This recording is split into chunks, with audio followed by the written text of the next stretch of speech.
श्री स्वामी समर्थ. स्वामींच्या अनुभूती खूप आहेत आणि मलाही त्यातला अनुभव सगळ्यांसोबत शेअर करायचा आहे. त्यासाठी मी उद्या एक व्हिडिओ बनवणार आहे. तो सगळ्यांनी ऐकायचा आहे आणि तुमच्या कमेंट, तुमचा अनुभव मला शेअर करायचा आहे, जेणेकरून मी तो बाकीच्यांसमोर मांडू शकेल आणि सगळेजण आपण स्वामींची सेवा मनोभावे करायची आहे. स्वामी फळ देतात, फक्त माणसाला स्वामीवर विश्वास पाहिजे. स्वामींच्या पायावरचा विश्वास कधीही कमी होऊ देऊ नका, कारण स्वामी जे मागितलं ते देणारच.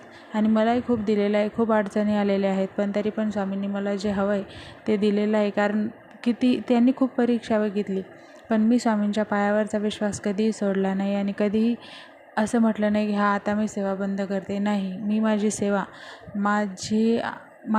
माझी निष्ठा मी स्वामींच्या पायावर कायम ठेवली.